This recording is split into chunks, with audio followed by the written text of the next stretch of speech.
नमस्कार दोस्तों, मैं मुरारी शर्मा स्वागत करता हूं आपका एमएसआई की मास्टर जी क्लासेस में। दोस्तों आज हम पढ़ने जा रहे हैं direct expenses, indirect expenses, direct income और इनडायरेक्ट इनकम के बारे में। तो सबसे पहले हम देखेंगे डायरेक्ट एक्सपेंसेस क्या होते हैं और इनडायरेक्ट एक्सपेंसेस क्या होते हैं। देखो, इसको समझना बहुत आसान है, थोड़ा सा हमें ध्यान रखना होगा। इसमें कुछ चीज़ों को ध्यान रखना होगा। जैसे मिड पॉइंट बताता हूँ मैं आपको पहले। सबसे पहले मिड पॉइंट में यह है कि यहाँ पर ये आपका शोरूम है या आपकी दुकान है जहाँ से आप क्या कर रहे हैं, माल बेच रहे हैं। तो यहाँ तक माल आया, कहीं से भी माल आया, कहीं बाहर से आपने माल मंगवाया, ऐसा तो नहीं यहीं पैदा हो रहा है माल।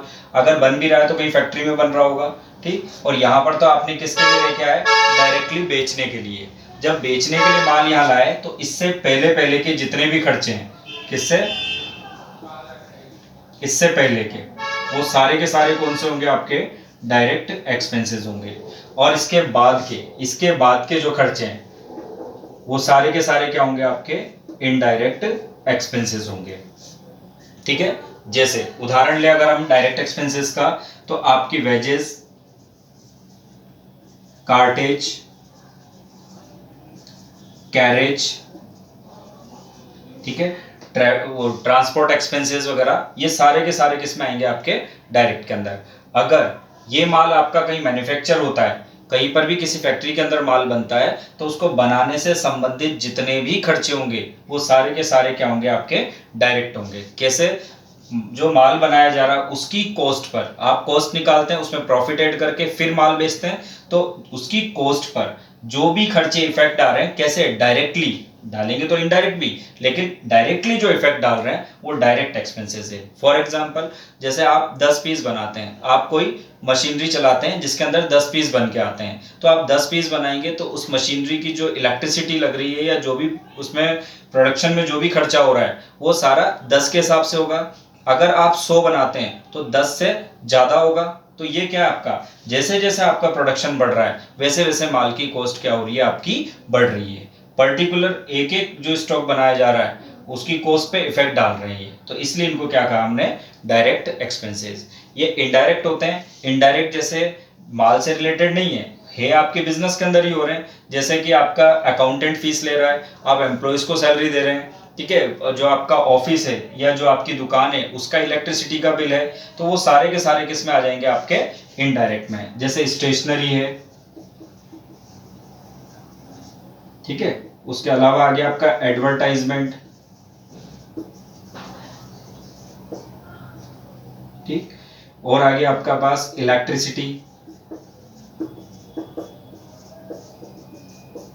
एक्सपेंसेस एटसेट्रा, बहुत सारे एक्सपेंसेस हैं आपके, डिस्काउंट वगैरह भी हैं, तो वो सारे के सारे इनडायरेक्ट में आएंगे।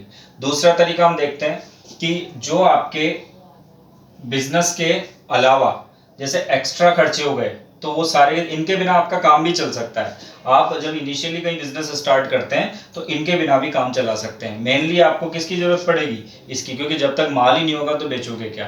आप एडवर्टाइजमेंट मत कराओ तो कुछ टाइम तक, तो इनिशियल लेवल पे तो आप कर सकते हो ये। तो ये खर्चे कब होते हैं, जब आपका बिजनेस धीरे धीरे बढ़ता है या आप उसको और बढ़ाना चाहते हैं तब,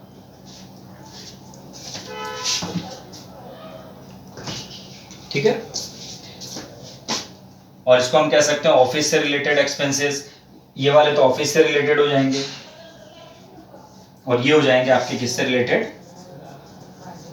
फैक्ट्री से रिलेटेड, ठीक है। ऑफिस की इलेक्ट्रिसिटी है तो इनडायरेक्ट के अंदर आएगी, और फैक्ट्री की इलेक्ट्रिसिटी है तो डायरेक्ट के अंदर आएगी। अब देखते हैं हम नेक्स्ट डायरेक्ट इनकम और इनडायरेक्ट इनकम को।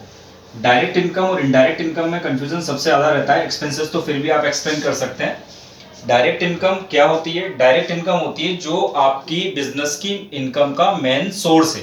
फॉर एग्जांपल, आप किसी प्रोडक्ट की कॉस्ट निकालते हैं, उसके अंदर क्या करते हैं, आप कॉस्ट निकाल के उसके अंदर प्रॉफिट ऐड करते हैं और आप सेलिंग प्राइस डिसाइड कर लेते हैं और उस माल को क्या करते हैं, आप सेल्स कर देते हैं। तो ये जो सेल है ये क्या होगी, आपकी indirect income, sorry direct income.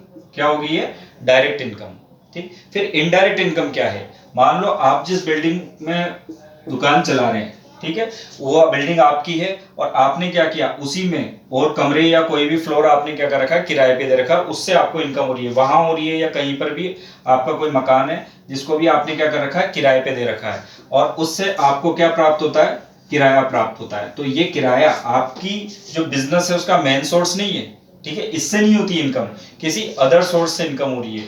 तो ये कौन सी इनकम हो जाएगी, आपकी इनडायरेक्ट इनकम। ऐसे ही बिजनेस के अंदर जैसे आपका डिस्काउंट है, आप डिस्काउंट के लिए काम नहीं करते हो तो ठीक है, मिल जाता है आपको डिस्काउंट, तो वो भी क्या होगी, आपकी इनडायरेक्ट इनकम होगी।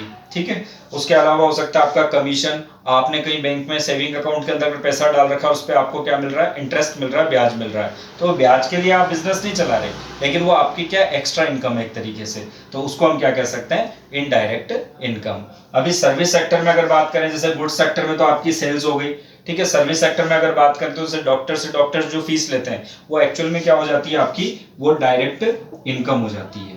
ठीक है, क्योंकि उसका मेन सोर्स क्या है, वही है मेन सोर्स, और उसी से उसको क्या हो रही है, इनकम हो रही है। ठीक है, तो इसको बोलेंगे हम क्या, डायरेक्ट इनकम। ठीक है, तो direct expenses, indirect expenses, direct income और इनडायरेक्ट इनकम को हम लोग समझ चुके हैं। डायरेक्ट इनकम और इनडायरेक्ट इनकम और डायरेक्ट एक्सपेंसेस, इनडायरेक्ट एक्सपेंसेस के कई एग्जांपल भी ले चुके हैं हम लोग। तो उम्मीद है आप लोगों को ये वीडियो समझ में आया होगा। अगर ये समझ में आया तो इसको लाइक करें, शेयर करें, सब्सक्राइब जरूर करें और बेल आइकन पर क्लिक करें ताकि आपको जो भी नए नोटिफिकेशंस आए वो मिलते रहें। धन्यवाद।